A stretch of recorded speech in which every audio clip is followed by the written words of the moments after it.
My name is David Cornwell. I am a therapist working at one of the world's leading rehabs, specializing in addiction and burnout.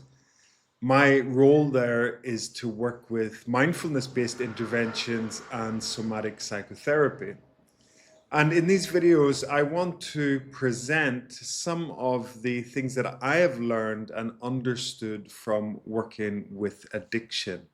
And I want to present it from my own specialization, which is the study and practice of mindfulness. I started practicing mindfulness when I was first year of university. I developed a meditation practice in a local Buddhist center, and that became a main part of my life for the following 26 years, as well as studying the treatment of depression through meditation at Oxford University, training as a therapist, specializing in trauma therapy, and really helping people with addiction and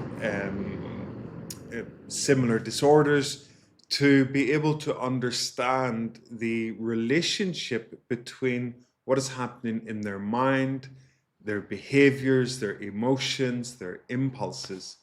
So, what I'm going to present today is a very simple model which I often use when I'm explaining people's processes to them, helping them to understand what's going on. This is a model from the cognitive scientists Padesky and Greenberger. And I like this model because it is so simple. There's lots of models out there, but this one is one that I think really helps people to understand what is happening within their process. And I like the simplicity because I think that a good model, once we've seen it or understood it, we will say, I already knew that. Somehow I understand that. And it really resonates with the person's experience. Okay, so this is sometimes referred to as the Hot Cross Bun Model, because each of the parts connects with all of the other parts. So we have these four major parts. We have moods, thoughts, behaviors, physical reactions slash sensations. Okay, so it's what this model is demonstrating is that there are four parts to a person's experience. Okay, and these are interrelated, and each part will trigger or activate the other part. So if our mood is low or it's high, that's going to trigger certain behaviors. It's going to activate certain cognitive thought processes, and it's going to create sensory experiences within the body. For example, you might feel when your mood is low, you feel tension in your stomach, in your breathing, and then your thoughts are difficult, and then your behaviors are sort of impulsive to go and eat something, for example, or to find cocaine or to find alcohol. And any one of these can be a starting point. If our thought processes are difficult, that can trigger a decrease in the mood, which then again triggers certain sensory processes, and that then activates certain behaviors, again to maybe addictive behaviors. So this model, what it can show also is that we can work with our experience through any of these four lenses. So if we work at transforming our mood to improve our mood, that's going to impact our thoughts, going to impact sensory processes, and it's going to impact behaviors. If we focus completely on a behavioral component, that will likewise, so we do things, go to the gym, exercise, attend, AA meetings, CA meetings. Those behaviors are going to have corresponding improvement in our mood, thought, and physical sensations. Sensations really they have a location in the body, like what is happening in the body. We could also, for mood, we could also use emotions, what emotions are present. So Also, what this is showing, this image, is that our human experience is more like an emergent phenomena. It's something that is emerging new in every moment. So we're not the same person we were a moment ago. We're not the same person today as we're going to be tomorrow. And if we can work at the underlying substrate of our experience, our moods, sensory processes, thought process, and behaviors, if we work on those, if we work on transforming those, then a new me emerges in each moment. And that new me, that new version of myself, doesn't need to be sort of impulsively moving towards old addictive patterns and behaviors.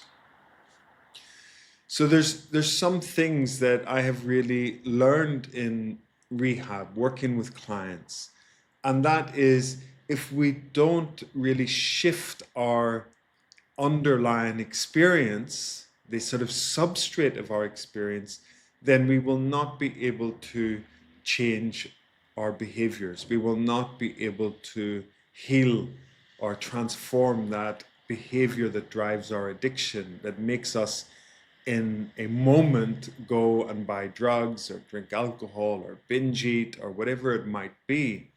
That we have to be working in a disciplined way at transforming the underlying substrate, to transforming the mood, the thought, the behavior, the physical reaction.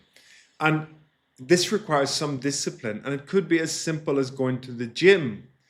It may require us to change some of our friendships. It may require us to go to therapy, to meditate. I find that mindfulness practice and meditation is extremely important because that really does help to change the underlying mood. It helps us to work with, to metabolize difficult emotional and cognitive processes. It helps to really change our mood. There's evidence that shows that practicing meditation, it helps to heal the damage done from insecure attachments. And that doesn't just exist in our mind, that exists in our body, in our emotional body. So this model is very simple. It's really saying to us that our experience is this emergent phenomena. It's becoming new every moment. And if we can change the underlying thoughts, emotions, behaviors, sensory processes, then we become a new person, something new emerges. And working with addiction, we really have to do that. We have to find that inner resources, that discipline to transform our experience. I'm not saying it's easy, it's very difficult. Addiction, cocaine addiction, alcohol addiction, it makes very compulsive behaviors. And very, very quickly, a person has gone from sort of being stable, actively involved maybe with their family, and 5 seconds later, they're calling a drug dealer to purchase drugs. But if they were able in that moment to pause and to take a moment, what they might see is that something in their body has changed. Their sensory process has changed. Their mood has changed. Their cognitive, their thought process has changed. And that has driven this compulsive behavior to go out and buy cocaine. And that is where we need to bring awareness. We need to bring awareness to these interrelated processes which are driving the machine, these very strong currents within us that are driving our behaviors. And if we can start to pay attention to that, it can be deeply transformative. This is why I'm teaching meditation at the beginning of all of my sessions with patients who suffer from addiction. Because if we sit for 5 or 10 minutes and just turn inwards and watch our internal processes, we can begin to see the interrelated, these connections between these different aspects of our experience. And then we can start to work with them.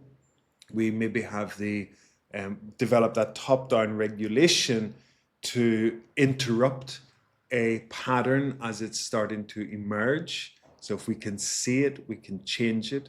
but also we can work with the underlying mood and emotional processes, maybe caused by trauma in our childhood, that are fueling and driving our addictive behaviors. Okay, so we need to see this. This is where meditation becomes very important. We can see our meditation, or sort of the patterns that are emerging within our experience. This is the human being arguably is this emerging phenomena.